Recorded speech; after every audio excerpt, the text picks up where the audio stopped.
Hi, everyone. Welcome back to The Other Side of Music. Today's guest is David Blake from the Mark Cyler and Blake Brothers Band. Hi, David. How are you? Good, how are you doing? I'm good. So, you ready for your interview? Yeah. All right. So, how long have you been with the 7th Street Band? Um, we got here right after COVID came to an end and kicked in. Kicked in. But actually, we started at the Valley Hotel, um, the Dole Deem around. Mhm. Just as habit, we have reached the 5th anniversary of its passing. Um, that's where we all met. That's where we got together. Uh, got together with Mark, and we've been together ever since. So. Um, the Valley Hotel ended up closing, and then unfortunately burned to the ground.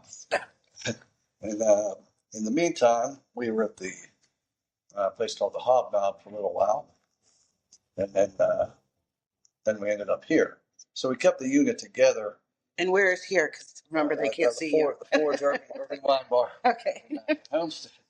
So, um, I still pay homage to Dole in the post. I'll still, in parentheses, put Dole's open stage Mhm. because that's where we all got together. Oh, okay. That's pretty cool. Um, so how long, I guess, like, how long have you guys been playing together? Um, My brother and I have been playing together since we were kids. So, uh, let's say probably like 1985, 86, 86. My brother and I started playing together somewhere around that time. Um, we started out as a heavy metal band, Genghis Khan, and played a bunch of years with that. okay. It included a lot of different players. Most notably, our singer, Jim Struzzi, is now a state representative in Indiana, who I just out of the blue spoke to last night. I haven't spoken to him in quite a while. And I said, I hope you still know how to sing. He goes, yeah. I said, because I'd like to go about that one more time and put that back together, even if just for a short while, just to go out and play some of the stuff we used to do. And, playing the metal. So I haven't done it in a while, but when I do that, I feel like I'm 18 again. I really enjoy it. I like it. Um, what was your very first instrument you played? Just drums. Just drums? Yeah. Okay. Yeah. They're the most fun. When I was a kid, Penn Hills, lived in Penn Hills till about second grade. Then we moved out to Penn Township. Then we ended up in California. Then we came back to Spain. But I used to, I'm going to reference some toys from the 70s. I used to get my Lincoln Log container, my Tinker toys, and a bunch of various pots and pans from the kitchen. Mm-hmm. Now, remind you, this is second grade and under. And I would grab the two long, if you remember, Lincoln Logs, two logs that were pretty long. I would grab both of them and use them as drumsticks and just beat on that stuff for forever till my mom and dad were like, when we stopped damaging the pots and pans. And so they bought me a little toy drum set, and then it just escalated from there. Wow. And then my mother always supported it. She bought like a kit off of somebody she worked with, and it continued just to get better equipment as the years went on. Kept playing, so they were really influential on, you want to be a drummer, okay? So they supported that. It's really nice. That is nice to have support for that. So your first instrument was drums. Did you ever play any other instrument or try? Or did it go terribly wrong? I sang one time. Oh, okay. I learned how to play the washboard.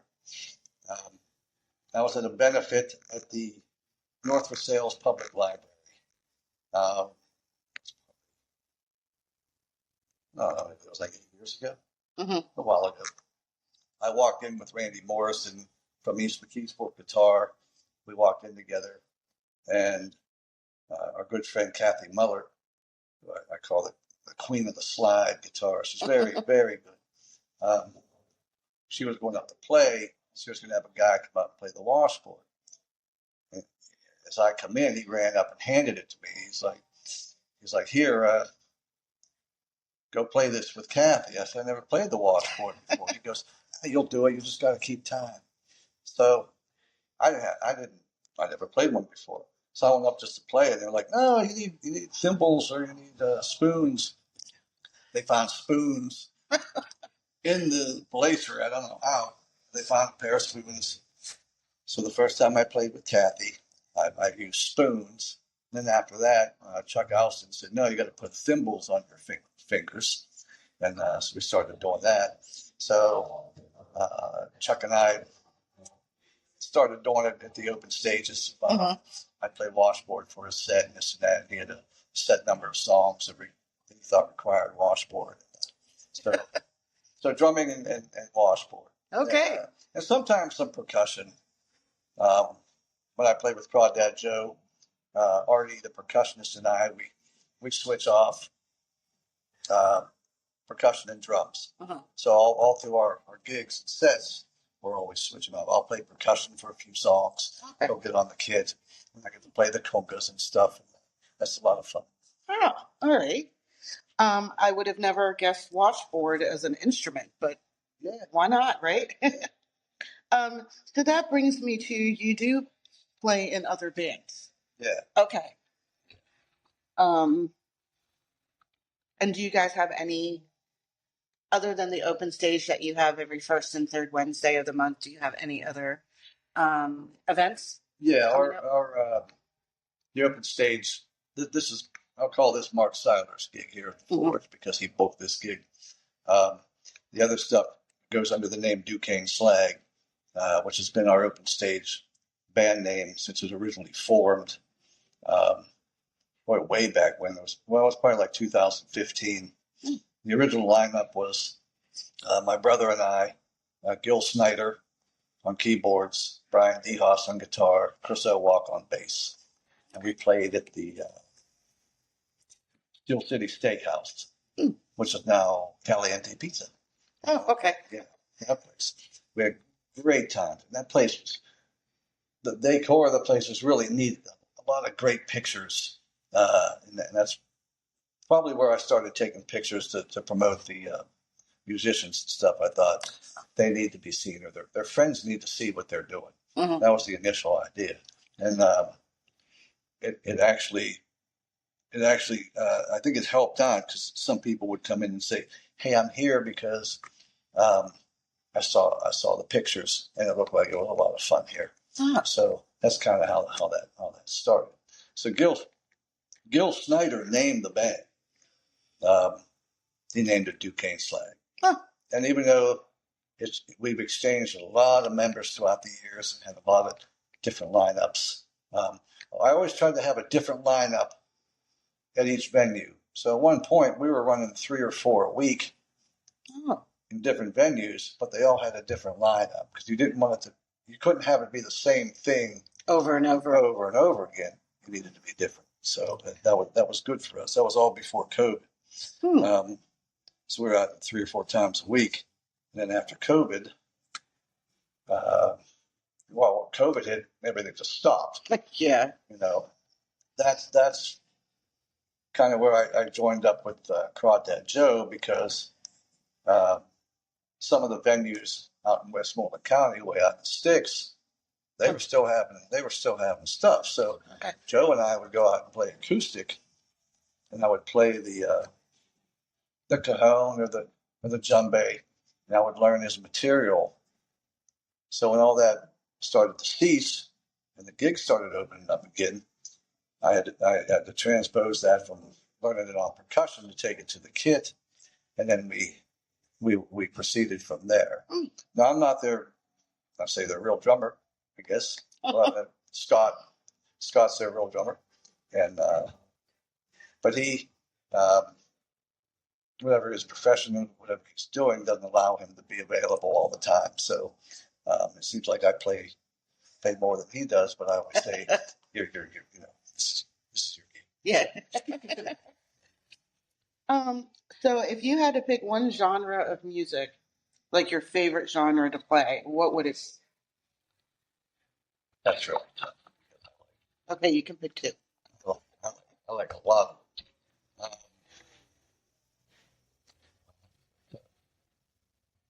well, I'll say this. I love playing everything and Okay. anything. And I like the challenge. Like tonight, Diego came in here and put me through my paces, and Justin's good for that too. They make me play differently. They pull me out of my comfort zone and make me play in a different way. You know. And to me, it just starts to feel good. I'm like, okay, hopefully this is okay. This is all right. Uh, I'm a big reggae fan. I love reggae music. Um, I really enjoy playing reggae, so I'll definitely put reggae in there. Okay. But then I would have to include like everything is second, I guess. Um, I like playing the metal every once in a while. I haven't done it in a lot of years. However, in a lot of the bands I'm with, especially Warehouse 11, I will add some double kicks into the ends of some of the songs, make them a little more intense, and have fun with that. Yeah. That's good. Have you ever met anyone famous?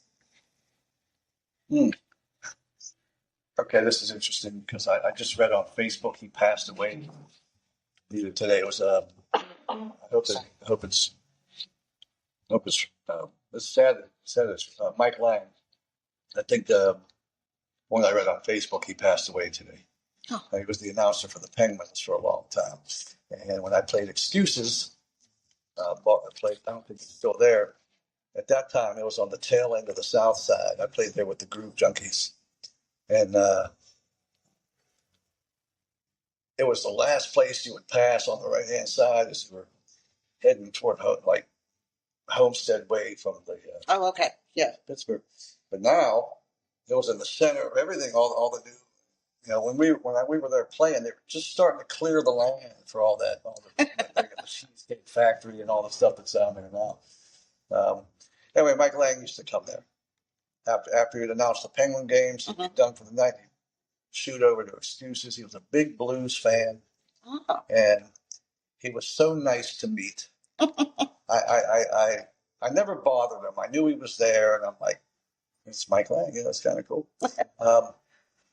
Then my mother-in-law was there one night, and she goes, "Come over and meet him." I'm like, okay, so I met him. And at that time, he was on the DB morning show a lot. And he says, I said to him, Eddie Crow was our sports guy. I said, hey, what do you really think of Eddie Crow? Because I thought Eddie Crow was funny. He goes, I remember exactly what he said. He goes, he brings a lot of that upon himself.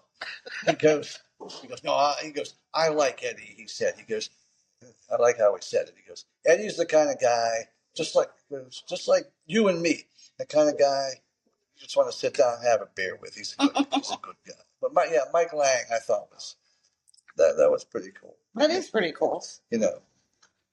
Let's see. So what made you guys decide to do an open stage at the Forge? Mark. Yeah. He was looking around. He thought, took a look at it. He thought, it's a good idea. Okay. It's got a great stage. It is a great stage. Shoot videos, taking pictures, and all this stuff. It's a lot of fun here. Yeah, they got really great wine. Try the wine. Yeah. No, the stage is great, and a lot of people really seem to enjoy the open stage. I love all the different music that comes through. Yeah. My one friend used to say, Arnold Stagger used to say to me, he's a really good bass player in Pittsburgh. He's a good friend. He says, you guys offer people who may not have the opportunity to go out and do gigs to go out and have stage time and really enjoy what they do. And that is true. That's what it's about. We all love music, and everybody loves to play. Yeah, it's I agree with that. And it gives people some more practice and try out their new songs. Because a lot of times on stage things go wrong. A lot. And you gotta be ready to be like, oh, then you gotta deal with it right there on the spot. Mm-hmm. And it's cool. Some of the people from your agency, the one guy went up, and the one mic wasn't up to, as far as being loud. It wasn't loud enough. Just fluidly, he put it down, grabbed the other one, and started singing on that one, which was a much better volume. Didn't miss a beat. Yeah, I saw that. That was really good. Very cool. Sorry for the coughing. So, who would you like to play with, dead or alive? Oh, wow. That's an interesting question.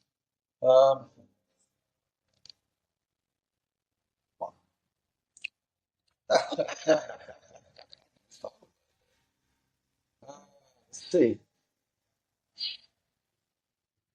I would buy. I'm going to name a bunch of people. Okay. Toots Hibbert would be one from Toots and the Maytals. Okay. I'd love to sit down. He passed away, but that would have been something really fun to sit down and play with. Bob Marley.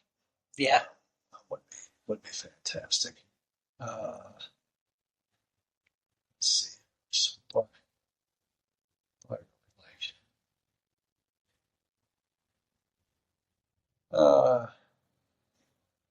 Locally, any opportunity I get to play with Arnold Stagger, bass player, is good for me because I learn a lot from him. I learn a lot from everybody I play with. Everybody plays things differently, but he's very encouraging to me.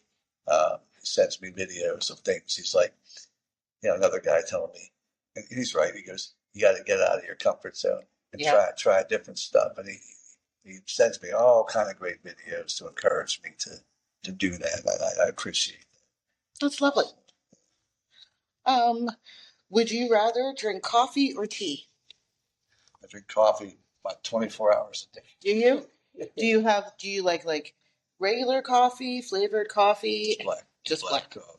Okay. I used to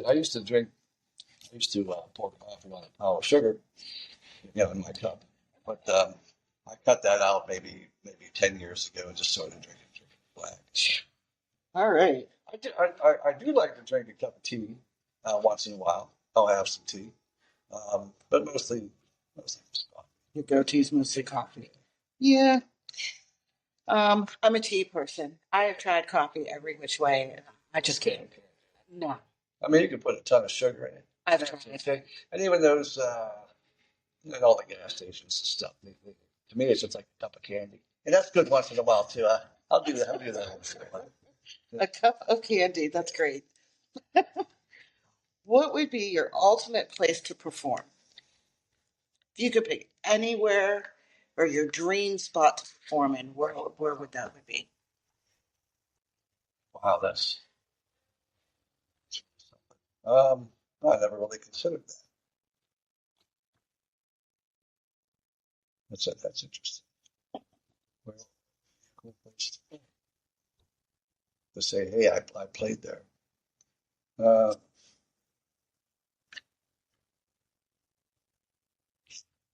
Well, I mean, there's probably numerous places, I guess. You could say, like Madison Square Garden. Okay. I guess. Maybe some of the bigger venues here in town. Mm-hmm. Star Lake. Yeah. Like most of us, I never stopped calling it Star Lake. Yeah, exactly. Yeah.